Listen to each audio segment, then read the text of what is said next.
45 വർഷത്തെ സിനിമാ ജീവിതത്തിനിടയിൽ ആദ്യമായി മോഹൻലാൽ സംവിധായകന്റെ മേലങ്കിയണിഞ്ഞ ചിത്രമാണ് ബറോസ്. ക്രിസ്മസ് ദിനത്തിലാണ് റിലീസ് ചെയ്തത്.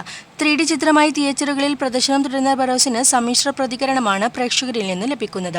ചിത്രത്തിന്റെ പ്രമോഷനുമായി ബന്ധപ്പെട്ട് മോഹൻലാൽ നൽകിയ അഭിമുഖത്തിൽ പറഞ്ഞ ഒരു കാര്യമാണ് ഇപ്പോൾ ശ്രദ്ധ നേടുന്നത്. മലയാളത്തിലെ സൂപ്പർ താരങ്ങളായ മമ്മൂട്ടിയും മോഹൻലാലും തമ്മിലുള്ള ബന്ധത്തെക്കുറിച്ചാണ് അഭിമുഖത്തിൽ വിചാരിക്കുന്നത്. താരങ്ങളാകുന്നതിന് മുമ്പ് തങ്ങൾ പരസ്പരം അറിയുന്നവരാണെന്നും തങ്ങളുടെ മക്കൾ ഒരുമിച്ചാണ് വളർന്നതെന്നും മോഹൻലാൽ പറയുന്നു. പരസ്പരം മത്സരബുദ്ധിയില്ലെന്നും അതുകൊണ്ട് തന്നെ ഒരുമിച്ച് നിരവധി സിനിമകൾ ചെയ്യാൻ കഴിഞ്ഞു. 2 നായകന്മാരുള്ള സിനിമകൾ ചെയ്യാൻ ഹിന്ദി സിനിമാ താരങ്ങൾ മടിച്ചിരുന്ന സാഹചര്യത്തിലാണ് മുൻപ് അത് ചെയ്തിരുന്നതെന്ന് മോഹൻലാൽ പറയുന്നു. കഴിഞ്ഞ മാസവും ഞങ്ങൾ ഒന്നിച്ച് അഭിനയിക്കുന്ന സിനിമയുടെ ചിത്രീകരണം ആരംഭിച്ചു. സ്റ്റാൻഡം എന്നൊന്നുമില്ല, അല്പം ഗ്രേ ഷെയ്ഡുള്ള കഥാപാത്രങ്ങളുള്ള സിനിമ ചെയ്യാൻ ഞങ്ങൾക്ക് അവസരം ലഭിച്ചു. 55 സിനിമകളാണ് ഒരുമിച്ച് ചെയ്തത്. അതൊരു ചെറിയ സംഖ്യയല്ല. അതേസമയം ഒന്നിച്ചുള്ള സിനിമകൾ കുറയാൻ കാരണം ഒരു സിനിമയിൽ ഈ 2 താരങ്ങളെയും ഉൾക്കൊള്ളുക എന്നത് അത്ര എളുപ്പമല്ലാത്തത് കൊണ്ടാണ്.